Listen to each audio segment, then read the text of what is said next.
Abramos as Escrituras no Evangelho de João, no capítulo de número 13. O alvo da nossa meditação nesta manhã bendita se encontra entre os versículos de número 31 a 38. João, capítulo de número 13, versículos de número 31 a 38. Eu farei a leitura, mais uma vez, do texto bíblico e os irmãos acompanhem. Depois que Judas saiu, Jesus disse: agora o Filho do Homem é glorificado, e Deus é glorificado nele. Se Deus é glorificado nele, Deus também glorificará o Filho nele mesmo, e o glorificará em breve. Meus filhinhos, vou estar com vocês apenas mais um pouco. Vocês procurarão por mim. E como eu disse aos judeus, agora lhes digo: para onde eu vou, vocês não podem ir. Um novo mandamento lhes dou: amem-se uns aos outros. Como eu os amei, vocês devem amar-se uns aos outros. Com isso, todos saberão que vocês são meus discípulos, se vocês se amarem uns aos outros.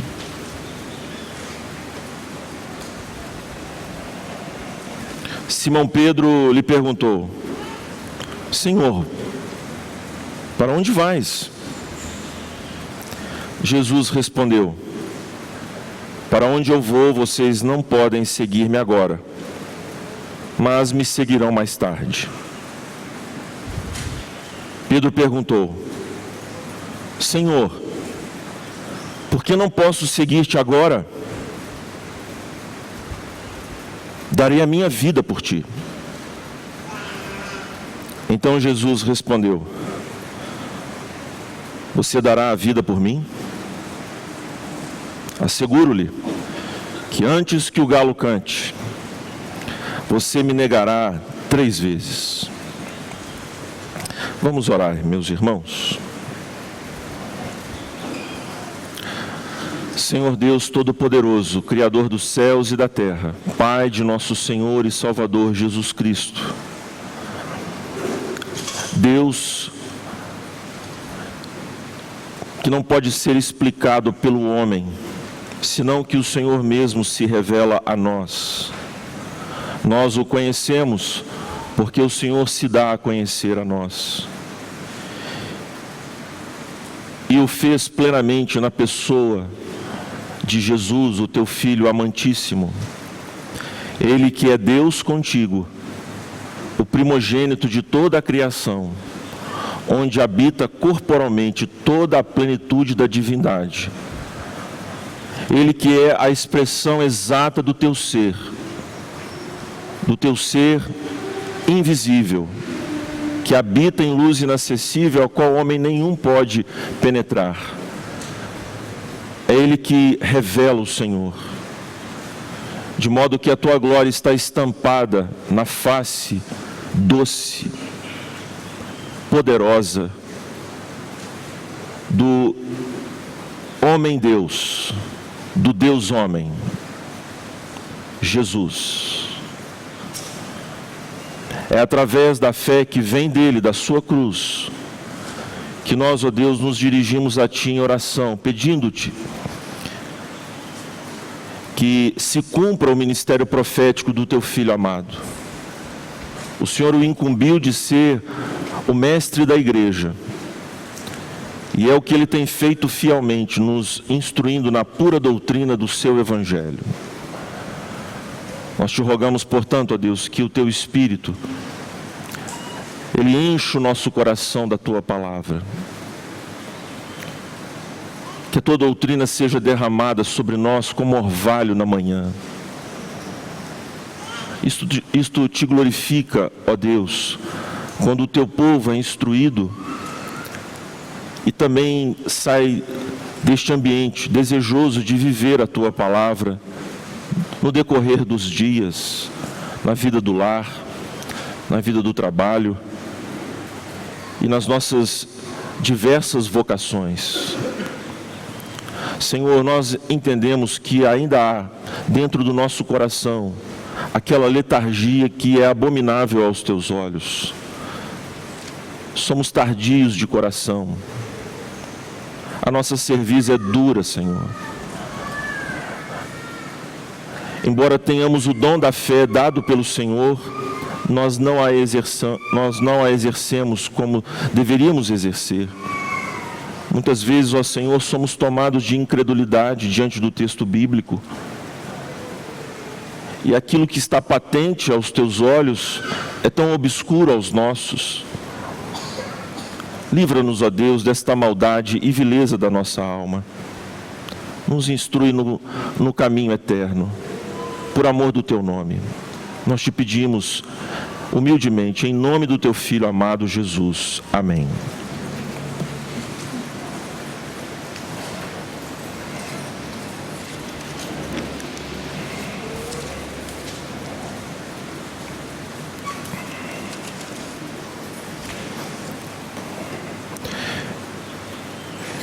Irmãos, no capítulo de número 13 até o capítulo de número 20, nós vamos nos deparar com os discursos de Jesus, as suas palavras de despedida dos seus apóstolos.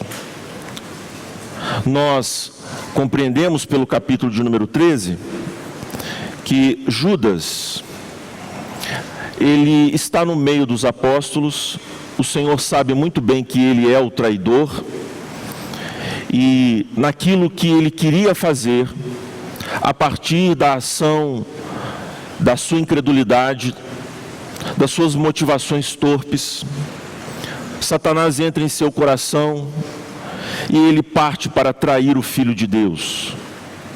Não obstante a este fato, irmãos, o que a narrativa prossegue dizendo é que Jesus sabe muito bem que aquele ato de Judas, como diz muito bem também o nosso amado irmão John Piper, é um pecado espetacular.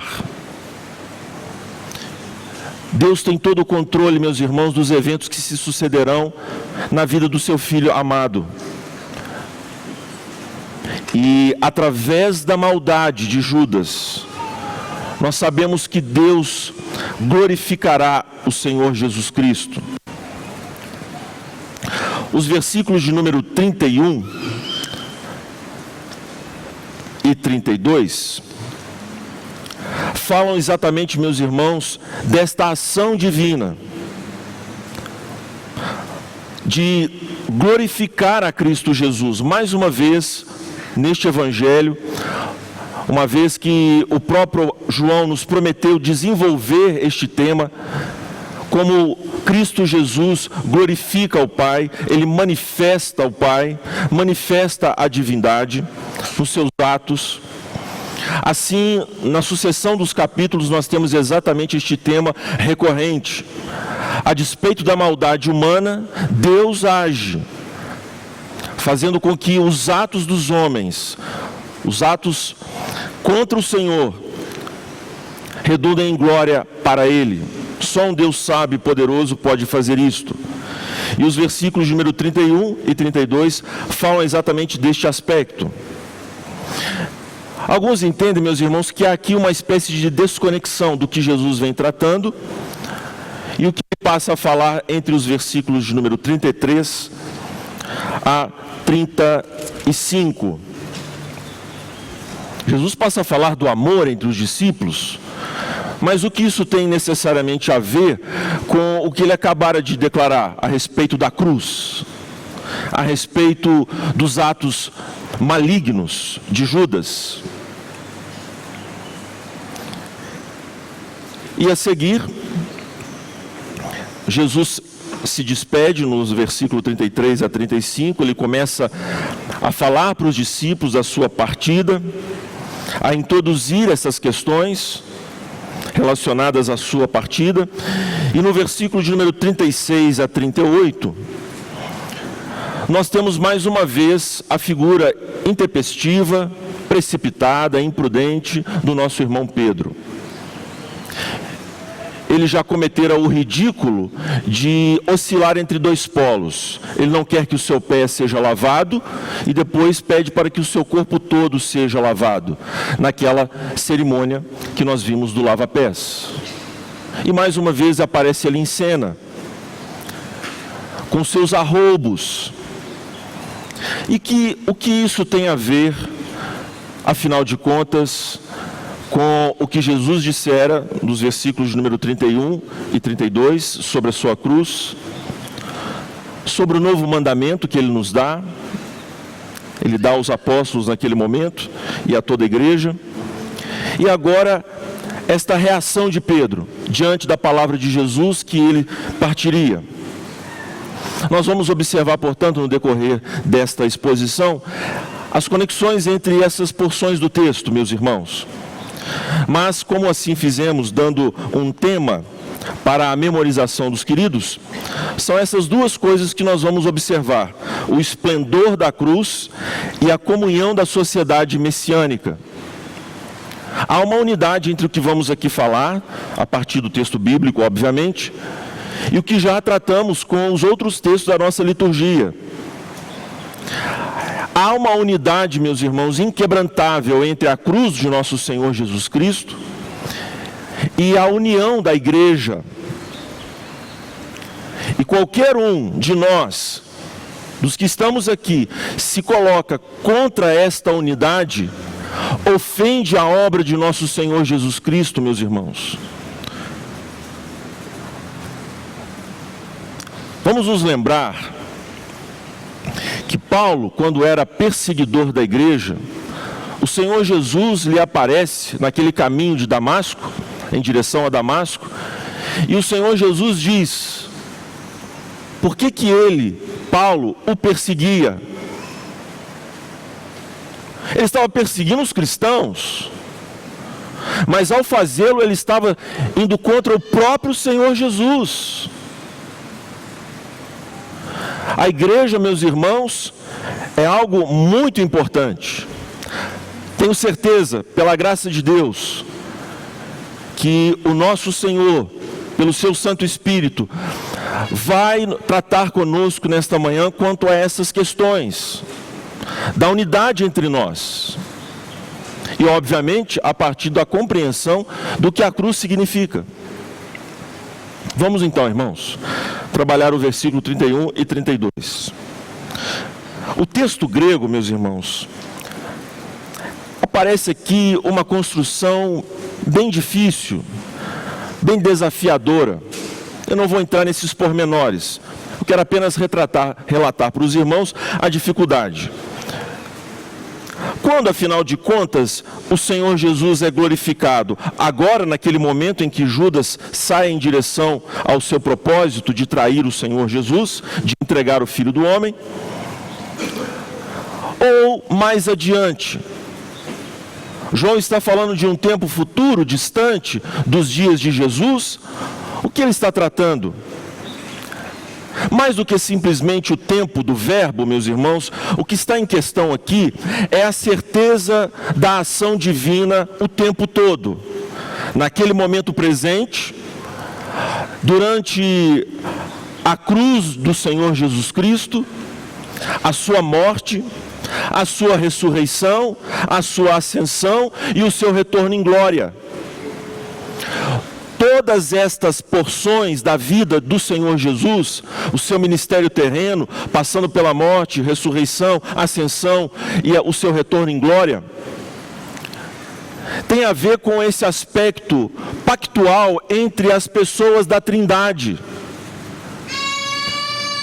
Este pacto que foi celebrado, meus irmãos, na eternidade entre o Pai, o Filho e o Espírito Santo, onde o Pai comissiona o seu Filho para que morra em favor daqueles eleitos de Deus, se desdobra neste momento, meus irmãos, e Deus tem por intento, por propósito, mais do que qualquer outra coisa, é o louvor da sua glória, porque nós sabemos que Deus tem toda a glória. Mas como Paulo bem nos ensina na sua carta aos Efésios, a redenção é para o louvor da sua glória, é para a exaltação do seu nome. Mas no caso, irmãos, aqui de João, o termo glória tem a ver com esta refulgência, com este brilho, com esta ação divina de se dar a conhecer aos homens, de mostrar, mesmo através da maldade, como Deus suplanta os intentos malignos dos homens. A sua sapiência, a sua sabedoria infinita. Irmãos, eu sou afeito à leitura de Tolkien, o grande literato que marcou a humanidade com a sua trilogia, que para ele não é trilogia, mas o seu editor quis que fosse, O Senhor dos Anéis. Você não pode ir ao céu sem ler Tolkien. Você precisa ler. Justamente para excitar a sua imaginação e aprofundar o seu próprio conhecimento bíblico. E ao aprofundar o seu conhecimento bíblico, compreender a linguagem arrebatadora de Tolkien. A uma certa altura do seu livro Silmarillion, ele fala da relação com Melkor. Melkor é um ser angélico, mas que Tolkien diz que é o reflexo do pensamento divino. E figura ali, obviamente, Satanás. E eles são responsáveis, com os outros seres angelicais, para entoarem uma música que serve de trilha sonora para os atos da criação divina. A cena é maravilhosa. Eu fico me perguntando quanto tempo eu levei para ler esse livro. E a uma certa altura, Melkor desafina. E ele quer arrebatar os outros seres através da sua dissonância, da sua desordem. E então, o Todo-Poderoso se levanta e diz que mesmo agindo como ele age, o Senhor faria uma música triste, terrível, mas bela. E a cena que temos aqui, meus irmãos, é uma cena triste, de alguém que andou com os discípulos, de alguém que teve afeições, sim, pelos discípulos, e ele dá as costas. Ele dá as costas a Jesus. E naquele ato, quando todos os discípulos poderiam olhar e dizer: por quê? Por que isto? Por que esta maldade? Com o terno Jesus, com o mestre querido, com o próprio amor encarnado. Por que traí-lo assim? Jesus se levanta. Agora foi glorificado o Filho do Homem.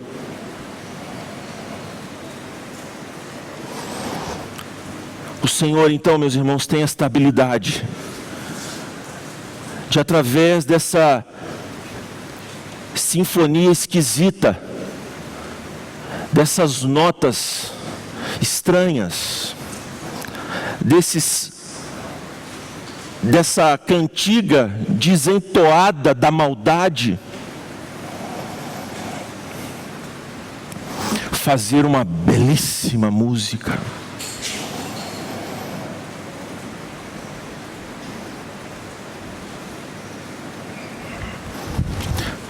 A glória, portanto, irmãos, que há de ser revelada naquele momento, e mais adiante, quer dizer, através do ato de Judas se desencadeiam os fatos relacionados à morte de Jesus. É um pecado terrível, mas espetacular.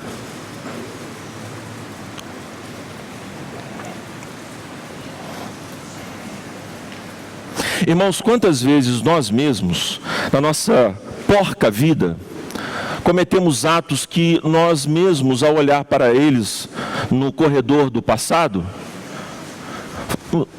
passamos a dizer assim: mas como que eu pude fazer tamanha tolice? E se nós somos crentes, porque o pecado outrora não nos alfinetava, mas agora que somos crentes e o pecado nos alfineta, esta dor ainda mais aumenta. Como eu posso fazer isso com o meu Senhor? De fato, meus irmãos, quando pecamos é um ato, um vácuo de incredulidade, um vácuo de ateísmo. Quando nós cedemos à tentação e pecamos, meus irmãos, nós estamos traindo o Senhor Jesus Cristo, é verdade. No entanto, Ele sabe disto. No caso de Judas, ele declarou: ai daquele por quem o Filho do Homem está sendo traído. É melhor que ele não tivesse nascido. Ele é o filho da perdição, ele foi predestinado para esta obra maldita. Mas no caso dos crentes, o apóstolo Paulo nos conforta tanto, meus irmãos, quando ele diz que todas as coisas contribuem para o nosso bem. Agostinho tem a ousadia de dizer que até os nossos pecados. Ousadia essa que não é ousadia alguma, porque ele está bem atento ao texto bíblico. Lembremos, por exemplo, da vida errada, esquisita, do nosso querido irmão Davi, adúltero, assassino, um pai omisso, que não fazia nada pelos filhos, vendo a sua família se dissolver. Deixou que o incesto de Aminon provocasse a ira de Absalão, que o deu cabo da sua vida. Mas, irmãos, Deus, ao prometer a espada na casa de Davi, de vir com o impacto dos seus pecados sobre ele, fez um bem enorme à sua vida, meus irmãos. Chacoalhou aquele rei que estava enganado na sua soberba e estava enveredando por um caminho de morte. Foi através então, meus irmãos, dessas atitudes estranhas, pecaminosas, que o Senhor trouxe de volta Davi. Ele caiu para cima. E Deus faz isto conosco. Mas será que há aqui entre nós alguém que de fato não é crente, cujo amor a Jesus é uma afeição, a afeição como alguém que tem afeição por uma bolsa tiracolo, um acessório?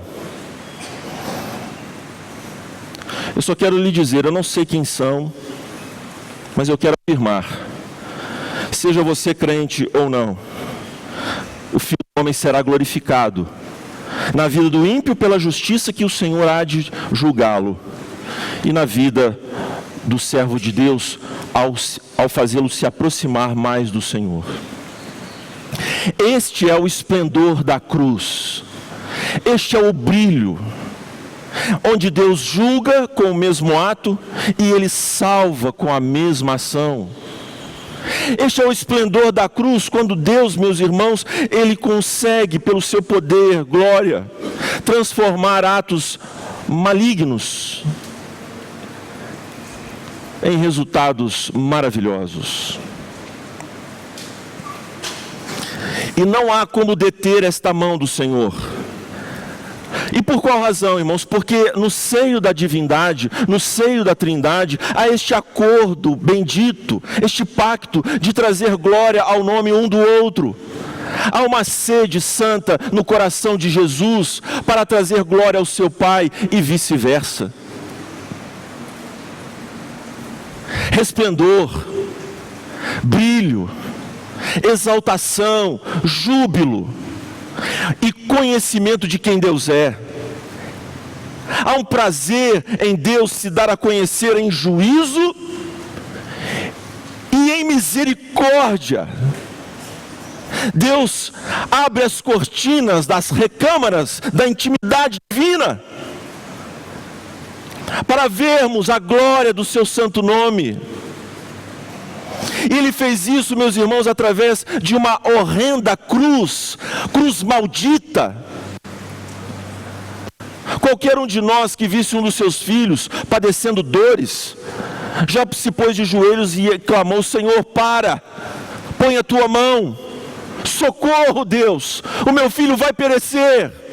Mas a Bíblia diz que Deus agradou moer Jesus, agradou, foi bom, ele sentiu prazer, e o fedor do sangue do Filho de Deus subiu às narinas divinas como um cheiro suave, um sacrifício excelente. Obrigado, Marcos. Calvino, Marcos me lembrou ontem. Esse é o Deus Todo-Poderoso, é o Deus maravilhoso.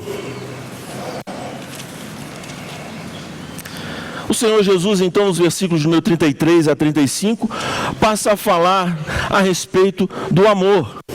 É óbvio, meus irmãos, que a conexão do texto está aqui. O que Judas fez? Foi o seu ato de ódio. E os filhos de Deus, os filhinhos, esta é a maneira amorosa de Jesus se referir aos seus discípulos. Ele é como um papai que quer os seus filhos ao redor da mesa. A gente tem esses diminutivos, não é verdade? Para tratar com as pessoas que nós queremos muito bem. Veja o modo então amoroso com que Jesus se refere aos seus discípulos. São filhinhos, meus filhinhos.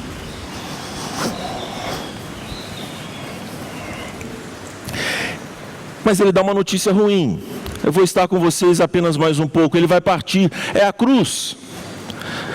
Vocês me procurarão, mas vocês não podem ir, assim como os judeus não podem ofertar a Deus este sacrifício para salvar os homens. É disso que Jesus está falando. Vocês não podem me acompanhar nessa missão, ela é exclusiva da minha pessoa. Não diz respeito a ninguém, sou eu que vou beber este cálice. Vocês não podem me acompanhar. Vocês, depois Jesus vai dizer, vão me acompanhar de outro modo, através de uma nova perspectiva, mas não essa particular em que ele, o Filho de Deus, será crucificado. E então, reparem, meus irmãos, como que esta notícia cai como uma bomba no coração daqueles discípulos. Eles estiveram com Jesus, privando a sua presença por 3 anos. E o Senhor Jesus tolerou todas as suas tontices, as suas bobagens. Os amou e os amou até o fim, como nós vimos aqui no capítulo 13.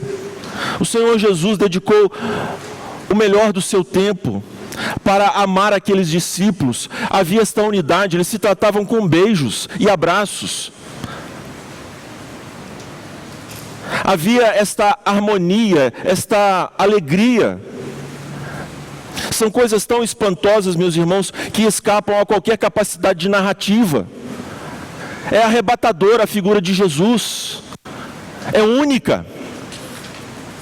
Eles estão diante do Rei dos Reis e Senhor dos Senhores, o Deus encarnado. O próprio Pedro já confessou esta verdade. Ele é Senhor.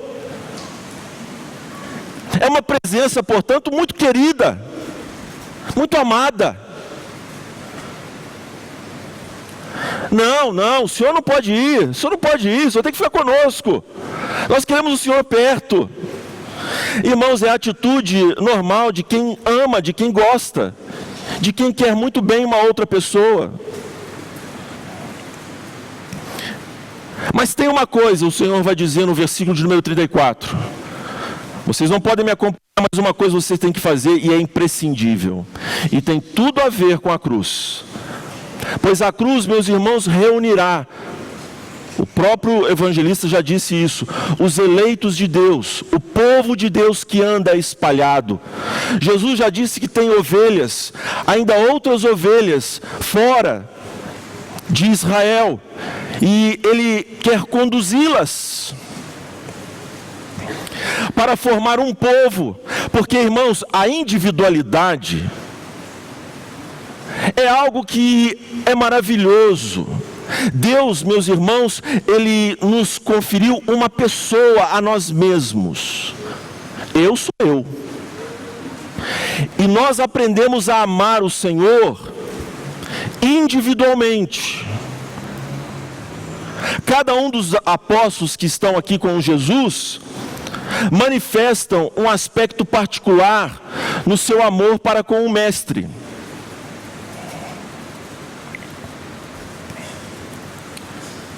Mas Jesus tem uma intenção quanto à coletividade, a assembleia reunida.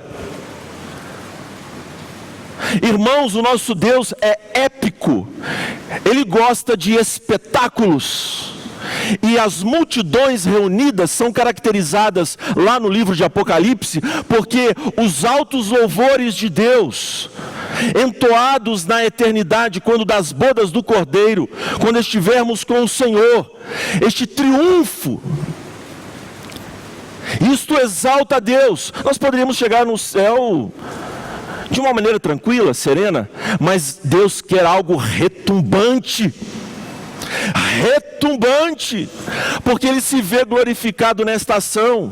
Aqui então o Senhor Jesus aprofunda esta visão de corpo, esta visão confederada, que se revela na nação judaica, agora se revelará em seu corpo místico, a igreja. O povo de Deus é reunificado misteriosamente, através dos laços da cruz. Outrora os laços consanguíneos dos judeus poderiam ser assim muito importantes, e nós sabemos da tragédia de Israel, né? Eles acharam que filho de israelita, israelita é. Mas não necessariamente. E agora aquilo que era tipificado na nação israelita se revela plenamente na igreja do Senhor Jesus Cristo. Nós somos ainda unidos por laços de sangue, não os nossos, mas laços do sangue de Jesus. E é isso que ele passa a falar. Se de fato a cruz significa a reunificação do povo de Deus ao próprio Deus, se a cruz significa o perdão concedido por Deus aos homens, é óbvio que esta reconciliação tem a ver com o seu povo. E aí Jesus diz: um novo mandamento lhes dou. Não é novo, Jesus está dizendo aqui o que já o próprio Deus disse em Levítico, por exemplo, no capítulo 19. A palavra novo não significa, no grego, nós temos duas palavras basicamente para o novo, o termo novo no grego. O novo aqui não é algo inédito, inteiramente novo, mas significa algo consumado, completo. Aquilo que nós tínhamos o vestígio, agora então se revela plenamente. Um novo mandamento lhes dou. Há alguns adicionais neste mandamento já dado por Deus em Levítico, e que agora tem a sua culminância com a sociedade messiânica. A sociedade do Messias, o seu povo, povo de propriedade exclusiva de Deus, povo santo, sacerdócio real. O que então caracteriza este povo? Que nós nos amemos uns aos outros. Como eu os amei, vocês devem amar-se uns aos outros. Como que Jesus nos amou? E aos apóstolos? Morrendo por nós, meus irmãos. Jesus está falando deste amor sacrificial. Os apóstolos entenderam essa questão, irmãos, e Pedro usa palavras fortes, por exemplo, para retratar este amor messiânico, entranháveis afetos de misericórdia. Deus, meus irmãos, não quer que nós sintamos simpatia uns pelos outros. Oh, irmão, essa coisa piegas, cafona, que nós temos nas igrejas. E aí, bênção de Deus, que coisa ridícula. Pastor, eu não falei assim. Eu sei, meus irmãos, porque muitas das vezes essas bobagens, esses trejeitos, esse evangeliquez, esconde, oculta uma hipocrisia tremenda. Vamos ser sinceros. Nós temos que saber se os nossos irmãos estão tendo as 3 refeições do dia. Nós precisamos saber se os nossos irmãos estão tendo alguma dificuldade de emprego. Nós precisamos nos importar com os seus dramas, chorar com os que choram, sorrir com os que sorriem. Se um sofre, todos sofrem. Este é o amor com que Cristo quer que nós nos amemos. Não glorifica o Senhor, irmãos, um tipo de simpatia apenas. É bom que nós tenhamos entre nós esse tipo de cordialidade. Mas isso não basta. Nós precisamos nos amar, meus irmãos, amar verdadeiramente. Não quer dizer que a todos que nós que encontrarmos na igreja, nós temos que nos desnudar. Nós temos sim os nossos círculos de amizade, isso é perfeitamente normal. Mas, meus irmãos, nós não podemos ser partidários, ter as panelas na igreja. Eu sou de Jailson, eu sou de Wellington. Ah não, peraí, eu errei. Não, mas funciona também. Nós não somos assim, meus irmãos. Nós não temos aqueles afeitos, que nós somos mais chegados. Nós queremos ver a fidelidade na vida cristã, em todos os sentidos, desde o púlpito, passando pela igreja, passando pelo o corpo dos irmãos aí. Amem-se com este amor, meus irmãos, que está no próprio seio da Trindade. Deus não poupou o seu próprio Filho, mas o entregou a todos nós. Este amor sacrificial que se priva para ter mais. E quem quer ter mais, tem menos. Este é o segredo. Quando deixamos de dar, recebemos tanto.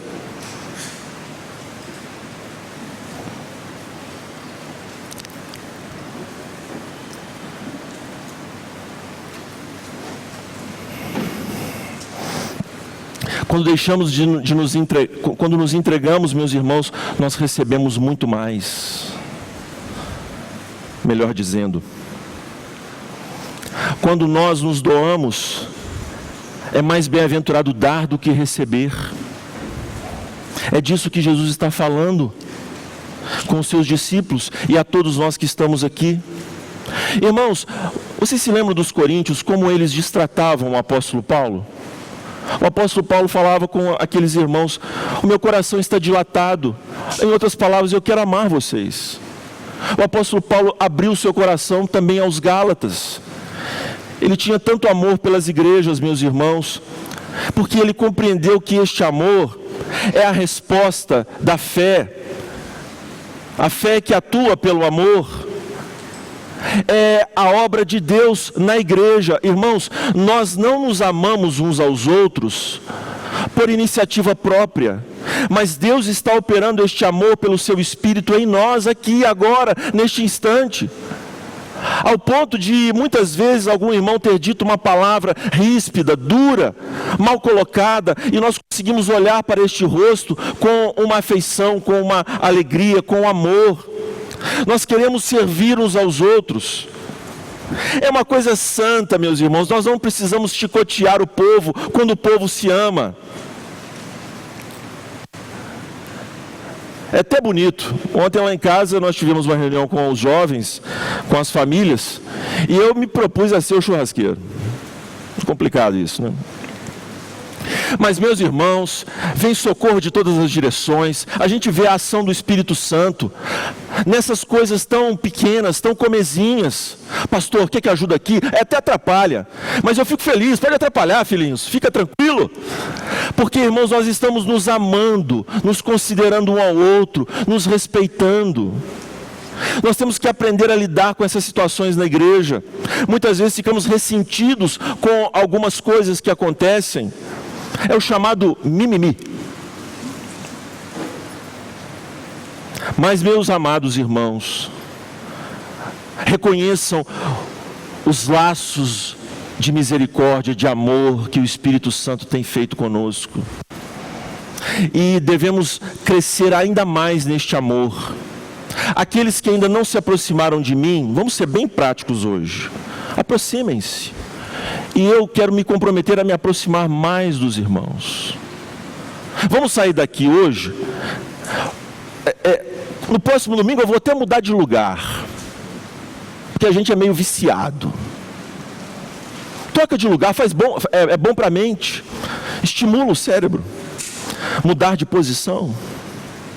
Então, senta no outro lugar, longe da sua panela,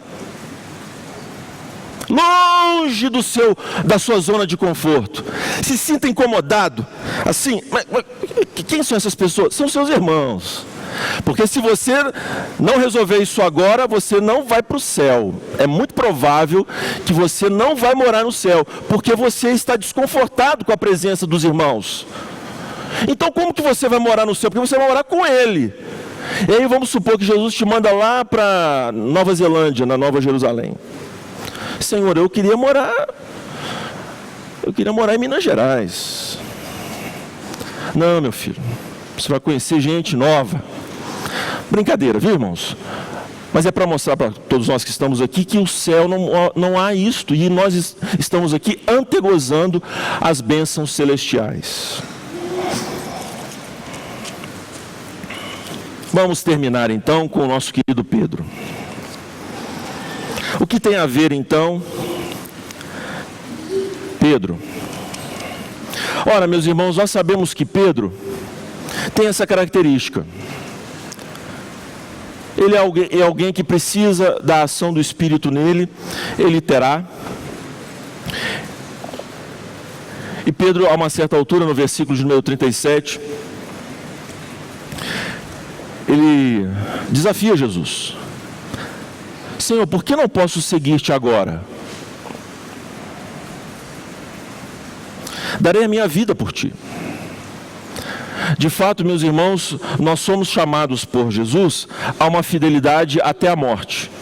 Se preciso for, vamos dar a vida para Jesus. Mas o que Pedro precisava compreender, meus irmãos, que ele tem que dar a vida por Jesus, ele tem que dar a vida pelos irmãos, ele vai escrever sobre essas verdades, mas isto não pode ser feito à revelia da cruz. É da cruz que virá o poder, este poder que une de uma forma tão profunda os irmãos e os irmãos a Jesus, que Pedro de fato dará a sua vida no seu ministério, será gastado por Deus no seu ministério, dando a vida pela igreja do Senhor Jesus Cristo, e ao mesmo tempo dando a sua vida em sacrifício perfeito, agradável a Deus. Mas ele precisa compreender que o ato da cruz de Jesus concederá este poder de amor sacrificial. Não pensemos nós, portanto, irmãos, que amamos a Jesus a ponto de dar a vida por Ele. Este amor vem dEle. Olhando assim, irmãos, eu dou a minha vida pela minha esposa e os meus filhos. Eu quero fazer isso. Mas Jesus mostra, irmãos, para Pedro, que de boas intenções não bastam. É preciso que algo sobrenatural aconteça, porque dar a vida para alguém que não seja por amor a Cristo, não significa nada. Dar a vida, portanto, irmãos,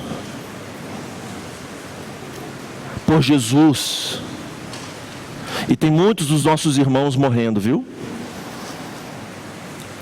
Este é o momento de nós darmos a vida em favor de Jesus, a favor de Jesus, para Jesus. E o Senhor Jesus diz: depois você vai fazer isso. Vocês procurarão por mim, e como eu disse aos judeus, agora lhes digo: para onde eu vou, vocês não podem ir.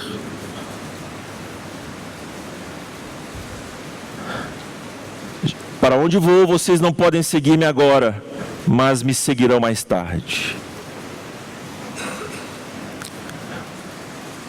Irmãos, quando o Senhor Jesus, Ele fala às 7 igrejas da Ásia, no livro de Apocalipse,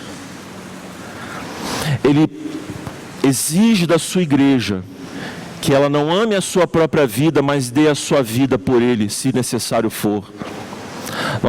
Nós temos, portanto, o caso da igreja de Esmirna, que por não adotar a idolatria das cooperativas e sindicatos da sua cidade, uma vez que elas eram sacrificadas aos ídolos, ela chegou à mendicância.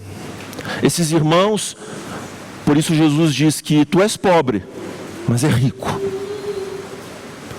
Porque eles não negaram o nome do Senhor. E Jesus diz, ser fiel, ser fiel. E Ele nos coroará aquela igreja e nos coroará. Portanto, meu amado e minha amada irmã, as lutas têm se acumulado certamente em sua vida. Muitas lágrimas, muitos de nós aqui têm chorado.